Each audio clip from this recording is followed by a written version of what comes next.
Welcome class, मैं हूं आपका टीचर सैयद बख्त। हम कर रहे हैं फर्स्ट ईयर 9.1 की आज क्लास नंबर 5। तो चलिए स्टार्ट करते हैं। Welcome back class. तो हम करने लगे हैं अपनी फिफ्थ क्लास का आज फर्स्ट क्वेश्चन यानी क्वेश्चन नंबर 11। तो पहले स्टेटमेंट पढ़ लेते हैं, फिर आगे मूव ऑन कर जाएंगे सोल्यूशन की तरफ। तो जरा स्टेटमेंट पढ़ते हैं। क्या है? The pendulum of a clock. Pendulum तो आप समझते हैं, वो ओल्ड क्लॉक्स जो होती हैं बड़ी बड़ी, उनके नीचे एक ऐसे पेंडुलम लटक रहा होता है। तो अगर आप उसकी मूवमेंट देखें तो वो कुछ इस तरीके से होती है, यानी कि एक टिप से लेकर दूसरी टिप तक मूव करता है, फिर वहीं से वापस फर्स्ट टिप तक गोज ऑन, और ये सिलसिला जारी रहता है। ओके, वो क्या कह रहा है? The pendulum of a clock is 20 centimetre long. तो वो जो लेंथ है ना उसकी, वो जो पेंडुलम है उसकी लेंथ जो है वो 20 सेंटीमीटर है उस पेंडुलम की। And it's swings through an angle. वो एक जाहिर बात है, अगर कोई भी चीज इस वे में मूव करती है, एक आर्क बनाती है, आप समझ रहे हैं ना मैं क्या कहना चाह रहा हूँ? एक आर्क बनाती है तो उस आर्क का कोई एंगल भी बना रहा होगा। तो through an angle of 20 degree each, यानी कि वो हर एक दफा हिलने पर, एक दफा एक टिप से दूसरी टिप, दूसरी टिप से पहली टिप तक आने तक वो 20 डिग्री का एंगल बनाता है। कब? ईच सेकंड, हर सेकंड में। एक सेकंड मुकम्मल होता है ना जब एक दफा पेंडुलम हिलता है, तो वो एक सेकंड में 20 डिग्री का एंगल बनाता है और 20 सेंटीमीटर लंबा है। Okay, how far does tip of the pendulum move in 1 second? What I mean कि वो ये कहना चाह रहा है कि फॉर एग्जांपल ये मैंने एक डायग्राम बनाई है, जरा इसको समझ लेते हैं मैंने क्या बनाया। ये एक डॉट है, फॉर एग्जांपल यहाँ से उसका ओरिजिन पॉइंट है, ये उसका ओरिजिन है। ओरिजिन आप समझते हैं ना किस चीज को कहते हैं? ओरिजिन कहते हैं ऐसी चीज को जहां से दुनिया की कोई भी चीज स्टार्ट होती है। मैं आपको एग्जांपल देकर समझा देता हूँ।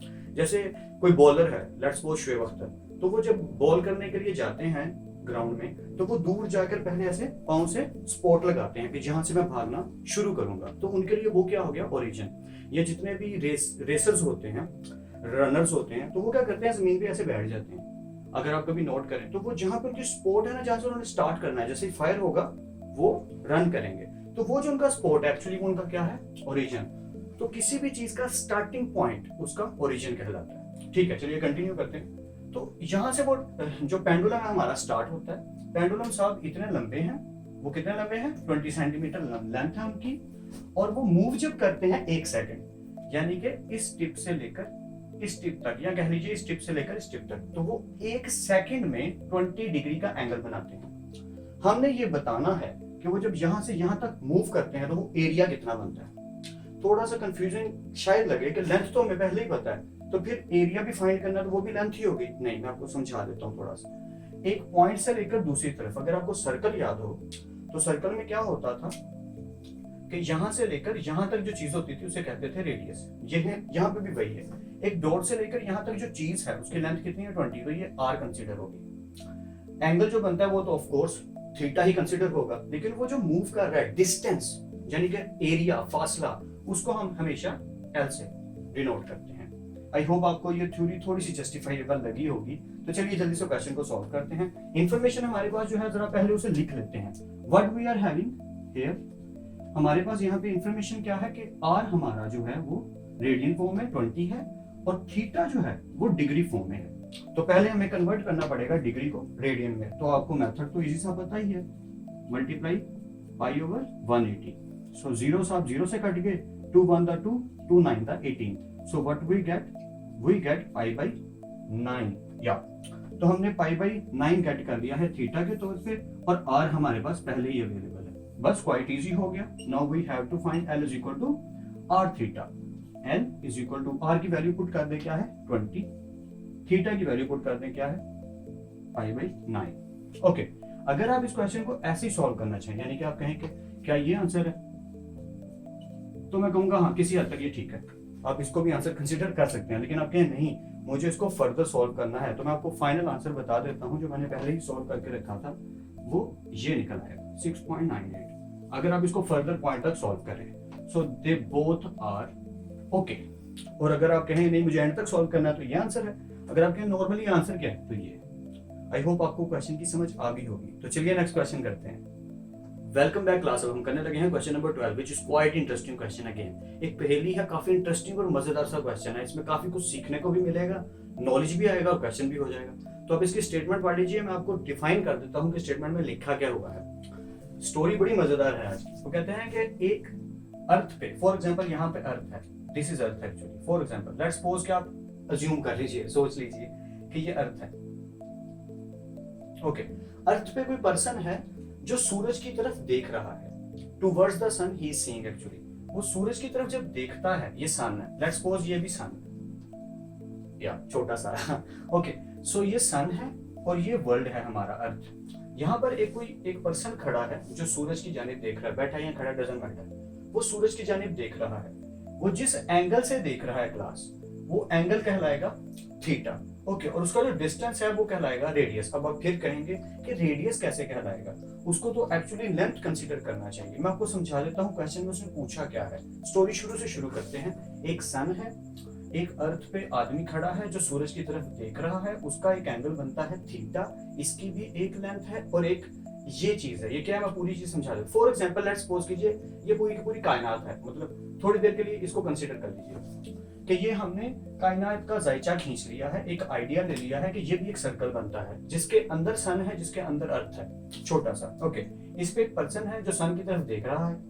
अब जरा इसको गौर से देखिए, इस पॉइंट से इस पॉइंट तक वो जो देख रहा है वो क्या कहलाएगा सर्कल के अंदर? रेडियस ही कहलाएगा, लेंथ नहीं कहलाएगी। अगर आपको याद हो तो मैंने कहा था सर्कल के अंदर एक पॉइंट से सेंटर की जानिब या आगे की जानिब जो भी चीज जाएगी वो एरिया रेडियस कहलाता है। सो इसलिए हम इस लेंथ को क्या कंसीडर करेंगे? रेडियस। वो वैल्यू बुक के अंदर आपको बताई गई है कि आपका रेडियस बनता है 148 मल्टीप्लाई 10⁻⁶ सन टू अर्थ, सन से लेकर अर्थ तक, ओके। एंगल जो बनता है वो ये है 9.3 मल्टीप्लाई 10⁻³ रेडियन।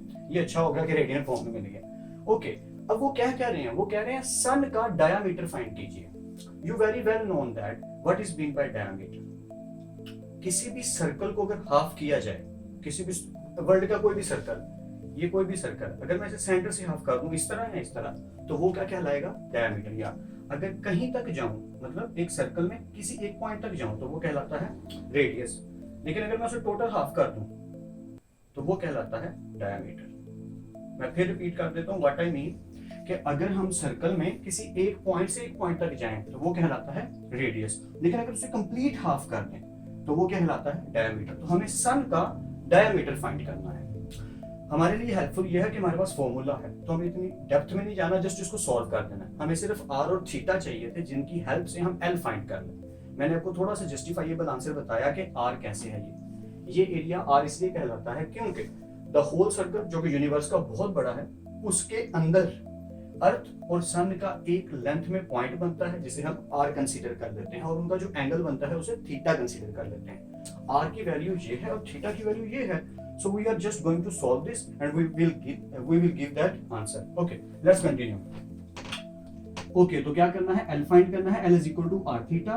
R हमें गिवन है, थीटा हमें गिवन है। हम जस्ट इनकी वैल्यूज पुट कर देंगे। R की वैल्यू भी पुट कर दी और थीटा की वैल्यू भी पुट कर दी। We are just going to simply solve it. 148 को मल्टीप्लाई करेंगे 9.3 से and we will get this, और 10⁻⁶ और 10⁻³ अब जानते हैं जब इन्हें हम सॉल्व करेंगे तो 6 में से पावर 3 गई, माइनस करके तो क्या आएगा? 10⁻³ ओके। कई जगह पर आंसर यही कंसीडर किया जाता है लेकिन ये रॉन्ग है। उसकी रीजन क्या है? आपको इसको साइंटिफिक फॉर्म में लिखना है।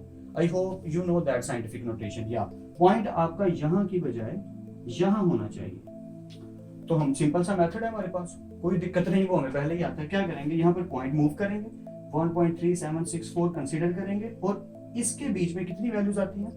1 2 3, तो वही 10⁻³ इसकी जगह पे आ गया और ये 10⁻³ अपनी जगह पर है। आई होप आपको समझ आ रही है। अगर किसी को कंफ्यूजन हो तो मुझसे क्वेश्चन फिर से पूछ सकता है, और क्लास में भी किसी से हेल्प लेना चाहिए तो जरूर लीजिए कि साइंटिफिक फॉर्म सीख लीजिए अगर किसी को नहीं पता तो। ओके, सो ये हमने इस फॉर्म में लिख लिया, मल्टीप्लाई 10⁻³ 10⁻³ दोनों रेज़ टू पावर 3 ऐड होकर क्या हो जाएंगी? 10⁻⁶। Another interesting question is come on our topic now. What I mean, question number 13 काफी इंटरेस्टिंग है। अगर आप उसको गौर से पढ़ें तो काफी कंफ्यूज कर रहा होगा, हालांकि वो कंफ्यूजन वाला है नहीं, सिंपल सी बात है, लेकिन उसे थोड़ी सी मोल्ड करके लिखी है। मैं जल्दी से आपको डिफाइन कर देता हूँ कि स्टेटमेंट का मतलब क्या है जो क्वेश्चन में लिखी हुई है। वो ये कहना चाह रहे हैं कि आपके पास एक सर्कल फॉर्म में एक रिंग है जिसका रेडियस है 6 सेंटीमीटर। अगर मैं उसे कहीं से कट कर दूं, फॉर एग्जांपल जैसे किसी प्लास से हम या किसी कटर से कट करके उस वायर को बिल्कुल स्ट्रेट कर लें, सीधा कर लें। स्ट्रेट करने के बाद अब उसे मेंड करें, यानी उसे बेंड करके मोल्ड कर लें किसी तरह, और उसको एक ऐसे सर्कल के ऊपर या किसी भी हुप के ऊपर, हुप कहते हैं जैसे आपकी रिंग हो या कोई भी ऐसी चीज कड़ा टाइप, तो उसके ऊपर अगर आप उसे ऐसे मेंड कर दें, चढ़ा दें, जैसे फॉर एग्जांपल ऐसी लेट सपोज कर लीजिए कि एक कड़ा है और उस कड़े के ऊपर आपने एक वायर को ऐसे चिपकाना है, मेंड करना है। इस सिचुएशन में दो रेडियस इकट्ठे हो गए। एक रेडियस हो गया पहले वाला, वो जो रिंग था, हुक था उसका 24 सेंटीमीटर वाले का, और एक रेडियस हो गया इसका 6 सेंटीमीटर वाले का। आप कहेंगे इससे क्या फर्क पड़ता है? मैथमेटिकल फॉर्म में जब बारीकियों में ध्यान दिया जाता है ना, तो थोड़ा सा फर्क तो पड़ेगा। वो कैसे, जरा कर लेते हैं। हमें अब क्या क्या फाइंड करना है, पहले उसकी बात कर लेते हैं। हमारे पास दो रेडियस हैं। अब अजीब काम हुआ, रेडियस दो है ना, हमारे पास एल है और ना ही थीटा है, और फाइंड एक्चुअल में हमें थीटा करना है, एंगल फाइंड करना है। लेकिन जब तक हम एल फाइंड नहीं कर लेते, अपनी लेंथ फाइंड नहीं कर लेते, तब तक हम उसका थीटा फाइंड नहीं कर सकते। और थीटा उसने हुक का मांगा है, यानी कि 24 सेंटीमीटर वाले का। Okay, let's continue our topic. कि सबसे पहले हम एल फाइंड करेंगे। एल फाइंड करने का तरीका ये कि हमें सर्कल का टोटल एरिया पता होना चाहिए, मतलब होल एरिया। तो आप तो जानते हैं कि सर्कल का पूरा एरिया क्या कहलाता है? सर्कमफ्रेंस ऑफ सर्कल मतलब L is equal to 2 pi R. I hope आपको समझ आ रही है। So we are having actually 2 pi R with 6 centimetre. मतलब इधर एक्स्ट्रा चीज क्या है? 6 सेंटीमीटर। तो पहले एल फाइंड करने के लिए आर की जगह हम 6 सेंटीमीटर पुट कर देंगे। जैसे ही हम 6 सेंटीमीटर आर की जगह पुट करेंगे, हमारे पास टोटल एरिया एल का आ जाएगा, जो कि कहलाएगा 12 पाई। मैं फिर से रिपीट कर देता हूँ, काफियों को कंफ्यूजन हो रही होगी। जब मैंने पढ़ा था मुझे भी कंफ्यूजन हुई थी, क्योंकि ये काफी बारीक सा टॉपिक है। देखिए कैसे, एक कड़ा है, उसके ऊपर एक वायर लगा दी गई है, ठीक है। तो अगर मैं उसको इस फॉर्म में देखूं तो उसकी लेंथ थोड़ी सी बढ़ गई है, ठीक है। बारीकी से अगर देखें, माइक्रोस्कोप वगैरह से या किसी भी टूल से देखें, तो उसकी लेंथ में थोड़ा सा फर्क पड़ गया है। फाइंड करने का तरीका वही है जो हम शुरू से बचपन से पढ़ते आ रहे हैं, कि किसी भी सर्कल की लेंथ टोटल कितनी होती है? 2 पाई आर। सो 2 पाई और आर हमारे पास जो एक्स्ट्रा वाला है, मैं इस तरह से कहूंगा कि उसको पुट कर दीजिए आर की जगह, इस रेडियस को, तो वो हो जाएगा 12 पाई। ओके, तो अब हम इसका सोल्यूशन करना है। एल हम फाइंड कर चुके हैं, एल हमारा है 12 पाई, R is equal to 24 centimetre.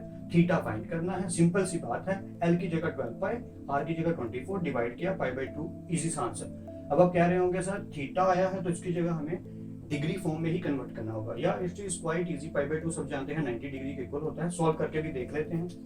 Pi by 2 convert करने के लिए क्या करेंगे? 180 डिग्री ओवर पाई, पाई पाई से कट जाएगा, 180 over 2, so you finally get it 90 degree। तो एंड पे बस एक छोटी सी स्टेटमेंट लिख दीजिएगा, the angle subtended by the wire is pi by 2 radian और 90 डिग्री। सबटेंडेड का मतलब होता है किसी चीज को दूसरी चीज के ऊपर मुसल्लत करना, लगाकर फिर बताना।